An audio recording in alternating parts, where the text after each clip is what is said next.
cara memainkan angklung. 1.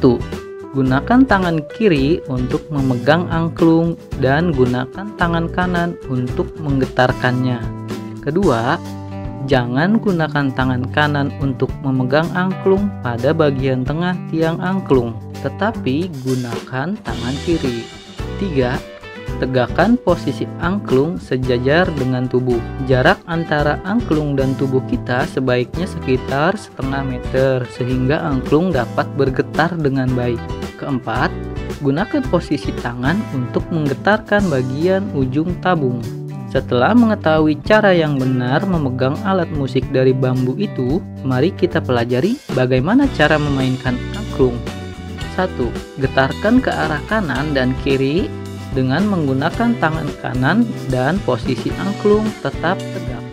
Kedua, untuk menghasilkan suara angklung lebih halus dan rata, sebaiknya getarkan angklung dengan frekuensi yang cukup sering sehingga nada akan terus mengisi dan tidak berbunyi nyaring. Ketiga, sebaiknya memainkan angklung dengan berdiri. 4. Janganlah langsung memainkan angklung. Berlatihlah terlebih dahulu dengan memainkan nada-nada pendek secara berkala selama 7-10 menit.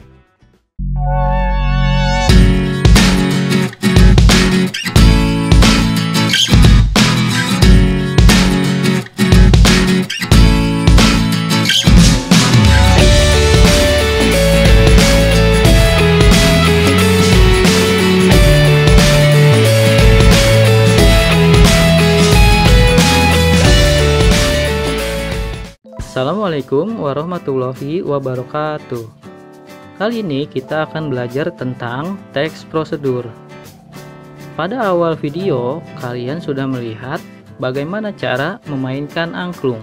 Bagi kamu yang belum tahu apa itu angklung, angklung adalah sebuah alat musik yang berasal dari Jawa Barat, kemudian populer dan meluas ke penjuru Nusantara, sampai akhirnya mendapat pengakuan dari UNESCO. Nah, sebagai bangsa yang memiliki keragaman budaya dan seni, kita wajib menjaga dan melestarikannya sebaik mungkin. Lalu, apa hubungannya cara memainkan angklung tersebut dengan materi kali ini? Nah, simak terus ya penjelasannya. 1. Ciri umum teks prosedur. Ciri umum teks prosedur terdiri atas kalimat perintah, saran, dan larangan. Artinya, dalam sebuah teks prosedur, di dalamnya akan memiliki kalimat perintah, saran, dan larangan. Nah, ketiga kalimat tersebut akan Bapak jelaskan seperti berikut ini. Yang pertama, kalimat perintah. Dalam bahasa Indonesia, kalimat terbagi menjadi beberapa jenis. Di antaranya adalah kalimat perintah.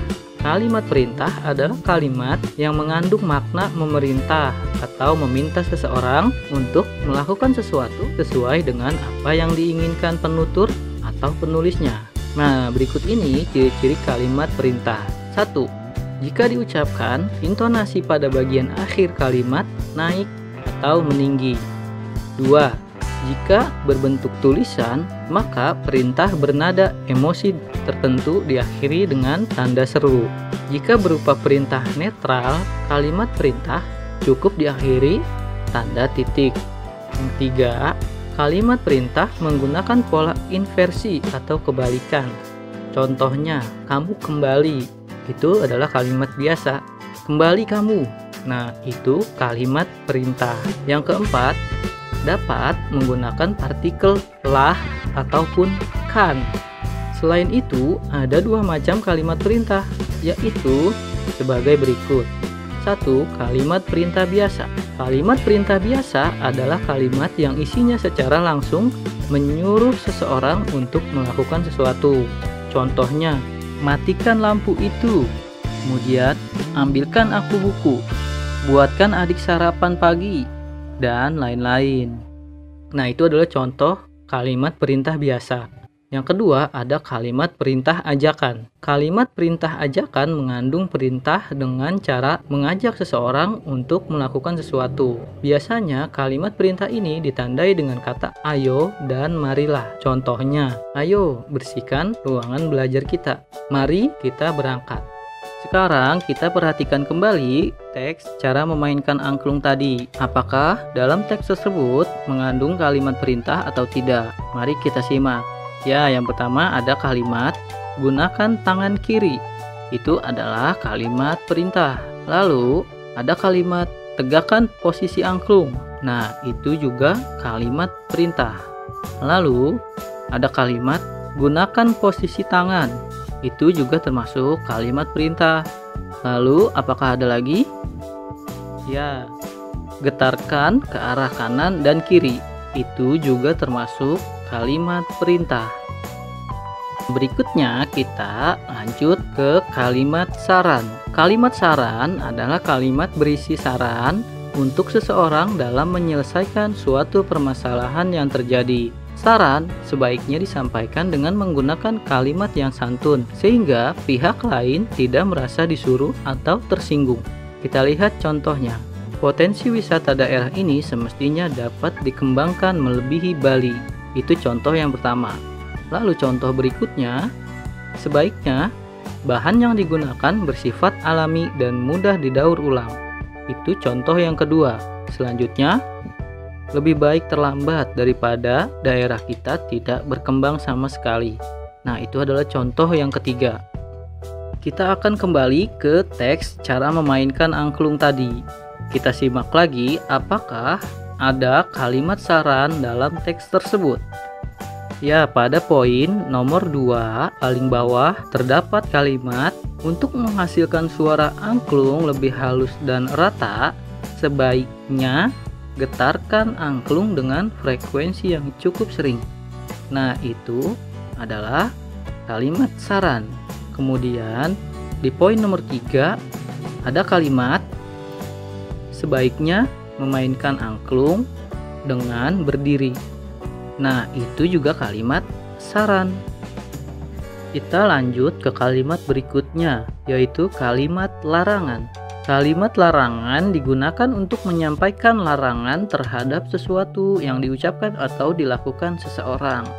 Kalimat larangan menggunakan kata-kata negatif atau penolakan, seperti jangan, tidak boleh, dan dilarang. Dalam penulisan, kalimat larangan dengan muatan emosi tertentu menggunakan tanda seru. Kalimat larangan bisa juga disebut perintah larangan. Mari kita simak contohnya. Jangan seenaknya memerintah orang lain. Nah, itu ditulis dengan tanda seru. Artinya, kalimat tersebut memuat emosi tertentu. Contoh berikutnya, kamu tidak boleh mengganggu temanmu. Nah, itu kalimat larangan biasa atau ditulis dengan tanda titik. Contoh lainnya, jangan pernah percaya akan janji-janji manisnya itu. Nah, itu juga ditulis dengan titik. Kita simak lagi teks cara memainkan angklung. Adakah kalimat yang mengandung kalimat larangan pada teks tersebut? Ya, di poin nomor 2 terdapat kalimat jangan gunakan tangan kanan. Nah, itu termasuk kalimat larangan.